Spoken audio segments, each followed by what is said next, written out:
Assalamualaikum warahmatullahi wabarakatuh. Nama saya Muhammad Aulia Rijaldi dari D4 Fisioterapi dengan NIM 030. Di sini saya akan menyampaikan materi neuroscience, itu tentang sistem limbik. Sistem limbik itu merupakan suatu bagian otak yang berada pada bagian atas batang otak dan di bawah korteks. Sistem limbik ini memiliki struktur dan fungsinya. Yang pertama itu ada hipotalamus. Hipotalamus ini adalah bagian otak yang berisi sejumlah nukleus kecil, dan hipotalamus terletak di bawah talamus, tepat di atas batang otak. Dan hipotalamus ini berfungsi bertanggung jawab untuk proses metabolisme tertentu dan kegiatan lain dari sistem saraf otonom. Yang kedua itu ada septum. Septum itu adalah pembatas yang memisahkan suatu ruang dan rongga. Yang selanjutnya, yang ketiga itu ada epitalamus. Epitalamus berfungsi menghubungkan antara sistem limbik ke bagian otak yang lain. Yang keempat itu ada nuklei anterior talamus. Fungsinya itu menerima serabut aferen mamillary bodies melalui mamilothalamic tract dan subiculum melalui fornix. Yang kelima itu ada ganglia basalis, terdiri dari nukleus caudatus dan masanya itu berwarna kelabu yang memanjang bagian kranial tepat pada di sisi lateral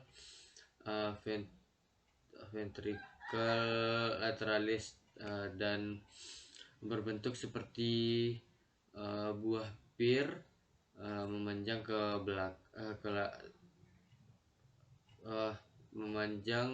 dan mempunyai ekor dan berbentuk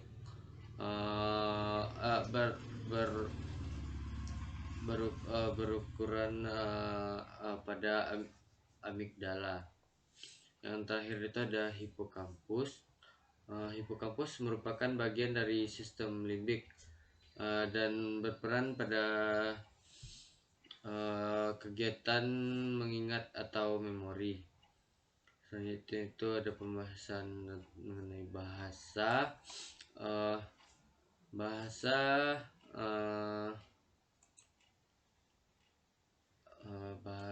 Bahasa itu adalah sistem penandaan dalam manusia untuk dapat berkomunikasi. Area utama cortical language itu ada di grammar, sinteks, ekspresi, penampilan, menulis, mendengarkan dan membaca bahasa. Area utama bahasa ini ada di hemisfer kiri, dan hemisfer kanan itu untuk emosi bicara.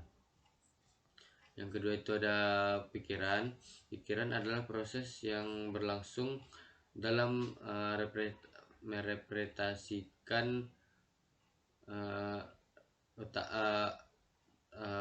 yaitu cortical function.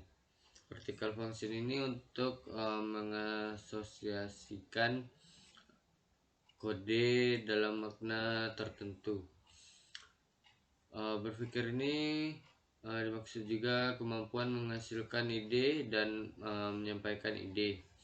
Selanjutnya itu ada mood dan emosi. Mood ini atau emosi berhubungan langsung dengan amigdala, dan amigdala itu adalah penyimpanan emosi memori terkait emosi. Amigdala memberi makna emosional dari kejadian yang dialaminya dengan dua cara. Dan selanjutnya itu ada belajar. Belajar itu adalah perubahan perilaku akibat belajar dapat berbentuk perilaku kognitif, afektif atau psikomotor. Belajar diperoleh dari language dan motor,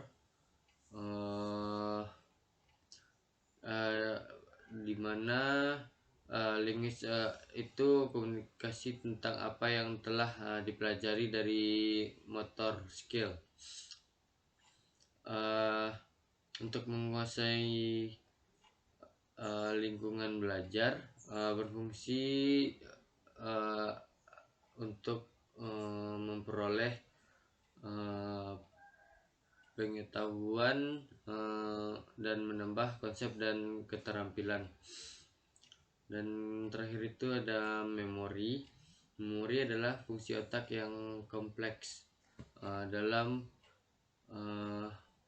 mengcoding dan menyimpan dan memanggil informasi yang diperoleh dari pengalaman. Ini bersifat personal karena proses memori berbeda-beda bagi setiap orang.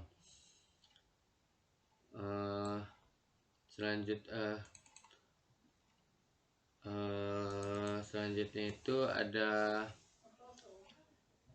neurogenesis. Neurogenesis ini atau juga proses tahapan pertumbuhan dan perkembangan sel saraf serta proses kematian sel atau apoptosis.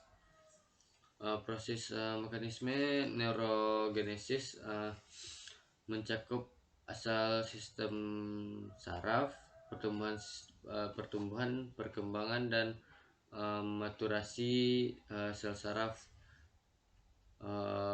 serta apoptosis. Dalam pertumbuhan, perkembangan, maturasi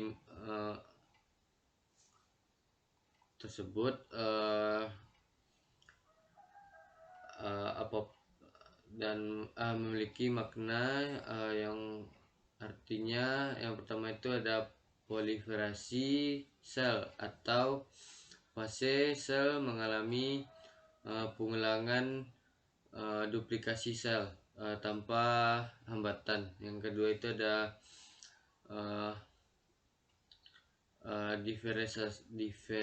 diferensiasi sel, yaitu proses sel biasa menjadi sel yang memiliki fungsi khusus. Selanjutnya itu ada apoptosis atau mekanisme fisiologis program kematian sel secara teratur. Terima kasih.